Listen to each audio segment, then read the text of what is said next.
Hi everyone and welcome back.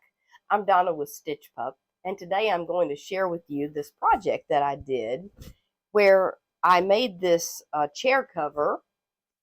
I made the slits longer so that it would fit my chair.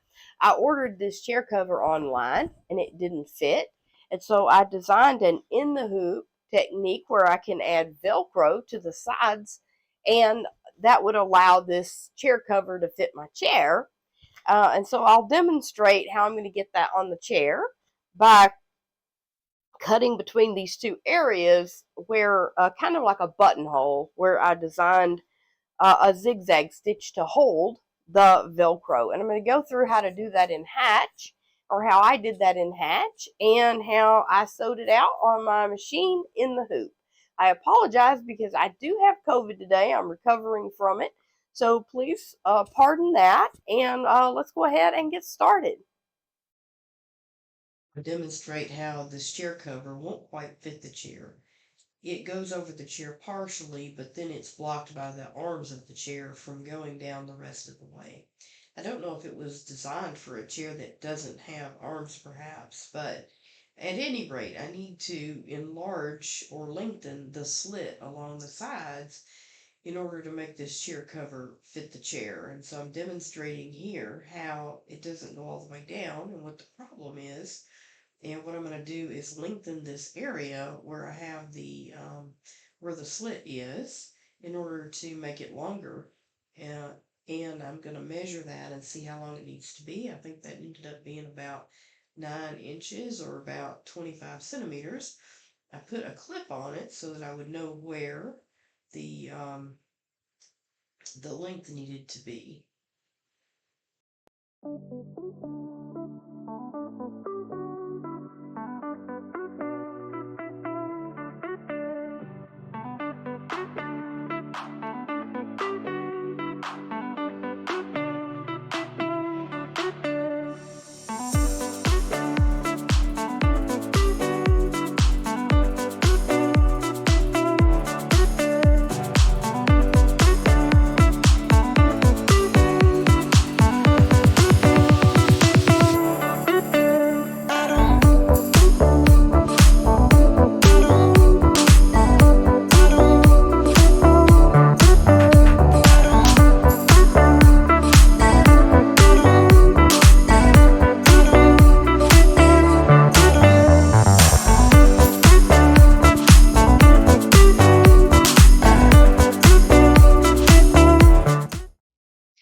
Here I'm demonstrating that I'm measuring the hoop because I need to put this hoop into my embroidery software Hatch so I can understand the width that I have.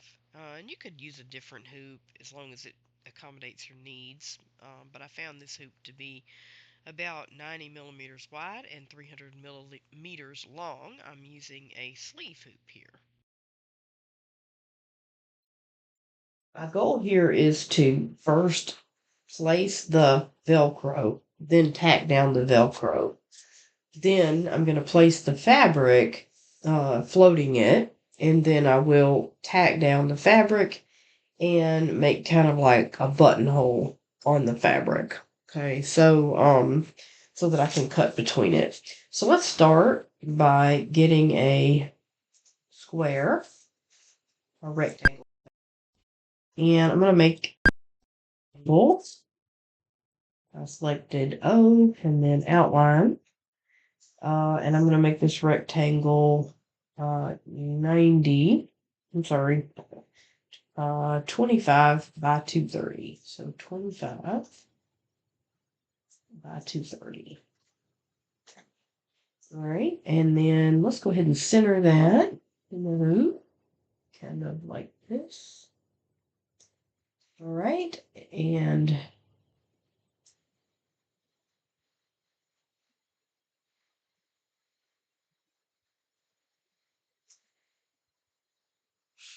all right, so next I'm going to duplicate that. And for this one, I'm going to make the copy 20. and 225.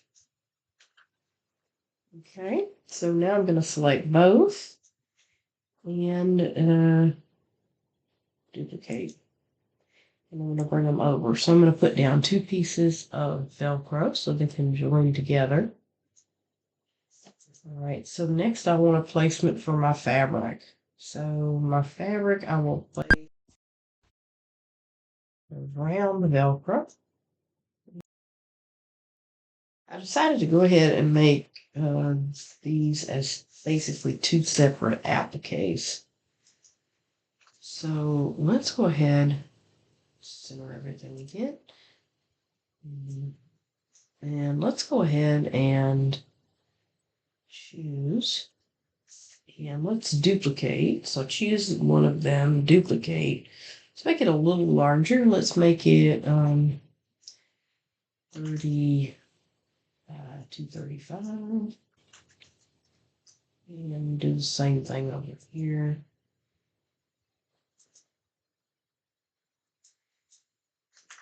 I could have duplicated that one and drug it over, but I think this will be a little easier. Okay.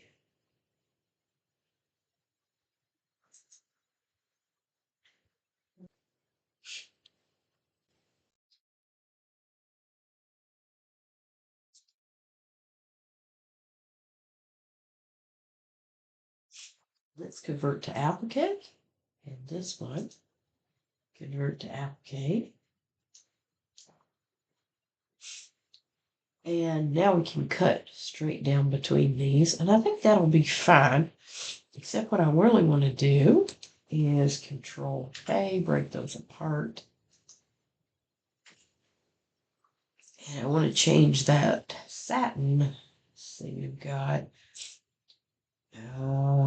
placement, hoop out, zigzag, hoop out, and then satin. And the same thing here. And I want to change that satin stitch to a line.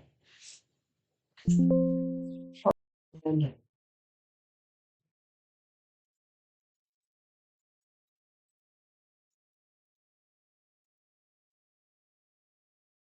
make that a zigzag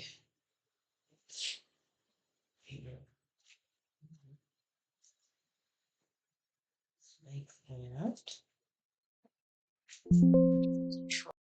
A again. And then let's make that a zigzag. Okay, so I don't want that much stitching on. And I think that'll be good. And then when we're done, we'll cut right down between here. We'll cut right down between here. Okay. So this should get so we're going to have our placement for each of the Velcro strips. And then the tack down for the Velcro strips. And then, let's see, this one.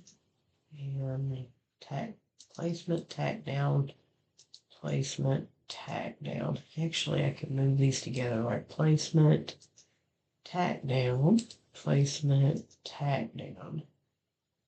So let's move this placement up. So placement, placement, and let's make these guys the same color.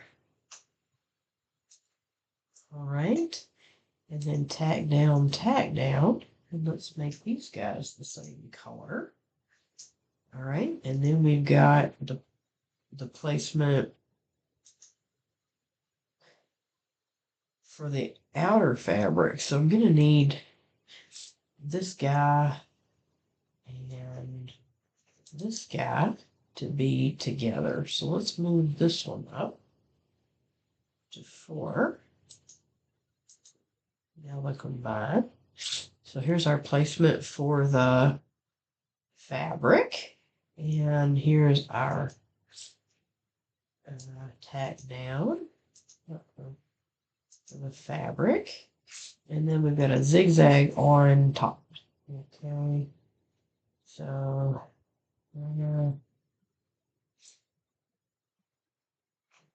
these guys are 2 different colors. They don't need to be. This is number 1. Let's make that number 1. There we go. So now we got everything together, and let's export and carry it to the machine. So for the first part, I hooped the stabilizer and set the colors and got it started. Did a placement for the Velcro, taped the Velcro down, and then a tack down for the Velcro. Then in the next part, I'll add the fabric, and that will get tacked down, and then a zigzag stitch over the top. And of course I have to do both sides. The camera angle for this first part wasn't as optimal as the camera angle for the second, so you'll get to see it twice in the two parts.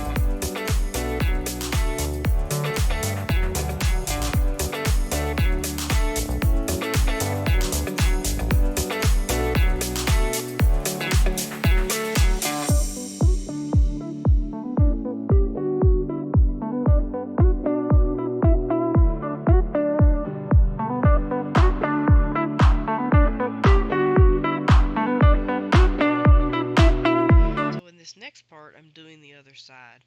First is the placement for the Velcro, then the tack down for the Velcro. Of course, I put the Velcro on and then it's tacked down. And then I'll add the fabric, and the fabric will be tacked down and zigzagged on the top. So you have a little bit better angle on this one because I moved the camera over and I think you can see it a little bit better.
I did manage to get my project to come out, but it wasn't as clear cut as I thought it was going to be.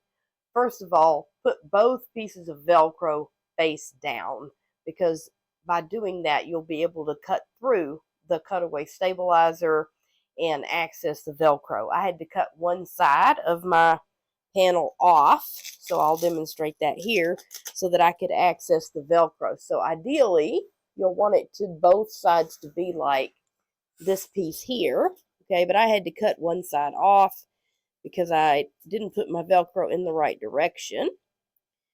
But other than that, I was able to get everything to pretty much line up and work.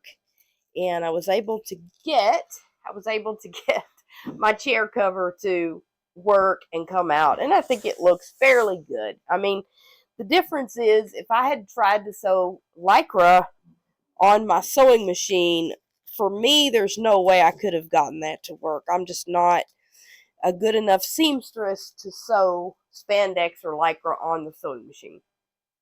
But being able to do that in the hoop on the embroidery machine before I cut the fabric was actually a game changer for me. So I was able to make this chair cover fit. And I think it looks pretty good. I mean, I think it looks pretty good. It's not perfect, but it did give new life to this old chair.